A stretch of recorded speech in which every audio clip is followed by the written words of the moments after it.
Hi, I'm Suzanne Delgizzo, editor of the Hemingway Review, and I am here with Jeffrey Herlihy-Mera today, who I'll introduce more formally in a moment. But Jeffrey joins us to talk about a special section in the next issue of the Hemingway Review, and it's a section on Hemingway as a Caribbean writer. So Jeffrey Herlihy-Mera is a professor and the director of the humanities at the Universidad de Puerto Rico Mayagüez, and the 2022 Obama Fellow at the Obama Institute for Transnational American Studies at Johannes Gutenberg University in Mainz. He joins us today from his office in Puerto Rico. So thank you so much for being with us, Jeffrey. Thank you so much, Suzanne. It's been really a great opportunity for me, and I think for the authors to work together. Really a delight. It's been really an honor to work on this topic. So thank you very much for the collaboration and the chance to speak with you guys today. Yeah, great. And also, I forgot to mention that this is the first of a two-parter. So we'll see Jeffrey with a new group of authors also in the fall of 2022, talking and extending on this theme. So yeah, Jeffrey, would you tell me a little bit about the special section?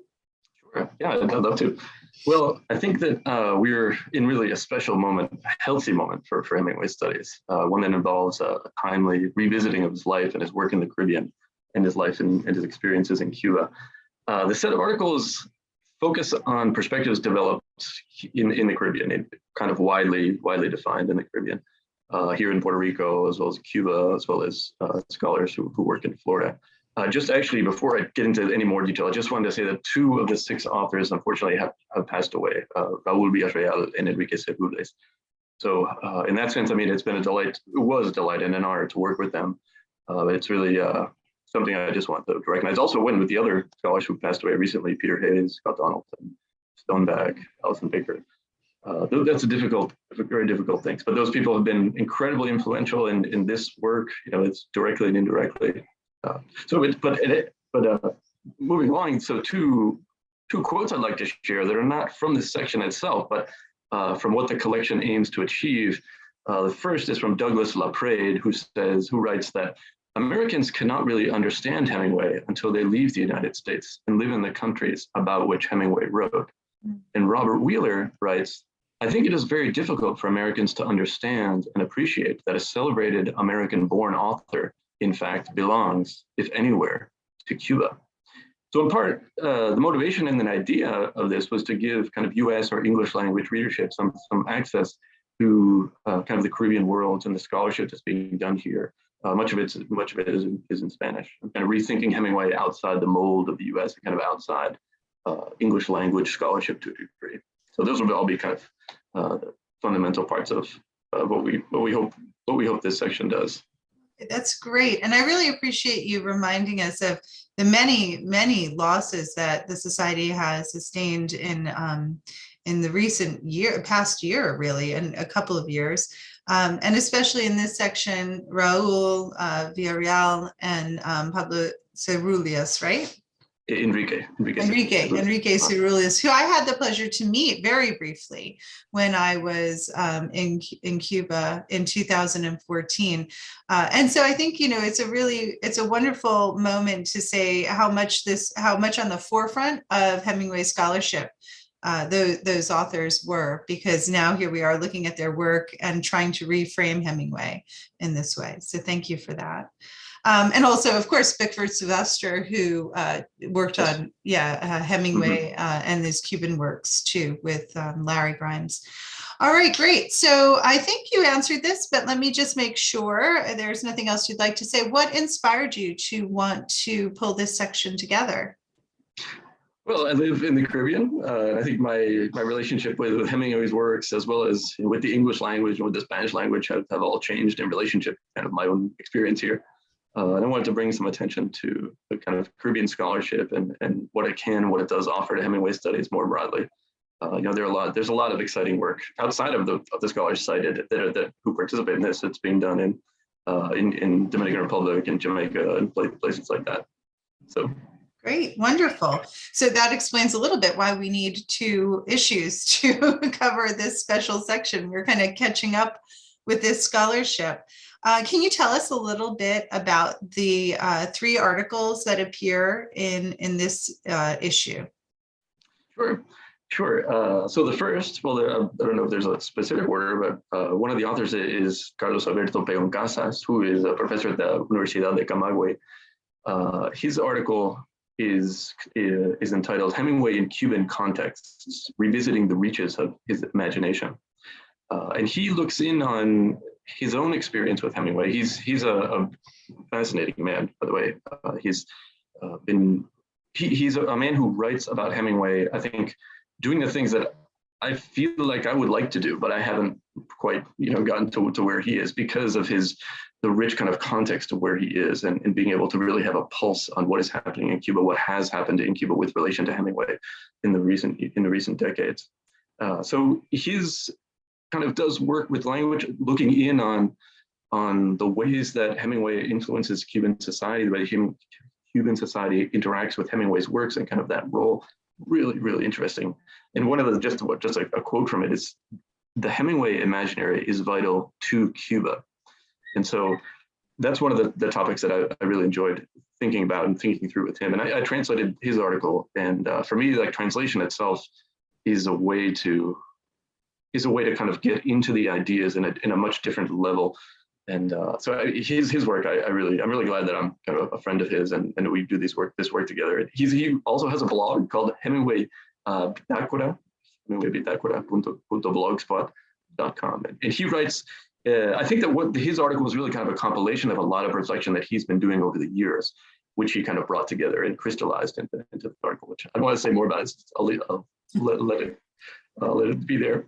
Read the issue. No, not a spoiler alert, so a second author is by one of my colleagues here, Gregory Stevens, here at the Universidad de Puerto Rico in Mayagüez, called "Fathering Under the Influence: Hemingway's Representation of His Sons in Bimini." And his work really looks in on how the Caribbean life affected Hemingway's fathering, which I think is a really interesting topic, and how fatherhood appears in the writing that he does in Cuba and about Cuba. And Gregory's an interesting guy. I feel like I see him now more often on Zoom than I do in person. I saw him like a couple weeks ago across campus, and I was like, hey, but that was I think the last time I saw him in person. But he's a really interesting man. He's a journalist and a teacher. He's worked in Jamaica and also here, of course, in Puerto Rico. And he and I are actually confused for each other sometimes on Zoom calls. So his work really looks in on alcoholism, fatherhood, migration, language, art, death, and how these are personalized and unique within kind of a Cuban context, and with his own real unique and kind of interesting sensibilities thrown in. So the third one, I guess, is my kind of introduction, which is a look in on how Hemingway studies, looking in on kind of the monocultural thesis in Hemingway studies. And the monocultural thesis, I think, is one that can exist due to the lack of close focus on Hemingway's immediate surroundings. And I think that lack of focus makes the monocultural thesis possible, but it also kind of blunts its force. And so what I think that this type of scholarship does, bringing into the conversation people like Raul, who also, Raul Villarreal, his work is in the second piece, but Carlos Peón Casas and Gregory and the others, they look in on Hemingway from a different set of origin points, and no less valid, no less kind of active than the kind of English language, kind of US-centric one. So my take kind of looks in on that, about the impact of not necessarily just the word American, but unhyphenated American, and the way that restricts to a degree the work being done by people here and in Cuba specifically, but here also in Puerto Rico. So the monocultural thesis is really the idea that Hemingway is an American writer first and foremost, then? Yeah, or just an American writer. That there's not anything beyond that within his imagination, within his the literature that he wrote. I think it's an interesting topic because Hemingway, it's very difficult in a U.S. context to kind of talk about him as a Cuban writer and to bring him in, and which I think is kind of ironic, because when he received the Premio Nobel, the Nobel Prize, he said, I received this as a Cuban author. You know, he said that's, I think, one of the most important things that he, the one that he didn't allow any U.S. press into his home, the one person who he did allow from the local press. And then he did the interview in Spanish and said, soy el primer cubano stato a recibir este premio, which I think is a real interesting kind of comment, a real interesting kind of performance on his end, and also giving the Premio Nobel, the medalla, the medal itself, to La Candelaria, to the saint in Cuba, in Santiago de Cuba. Yeah, what's a cubano stato? That comes up in your article. Yeah, bueno, sato is a word that is usually used for means like a mutt, like a dog who has multiple kind of not necessarily one origin breed, so to speak. And it's a term that is used sometimes with affection and with in kind of Caribbean Spanish.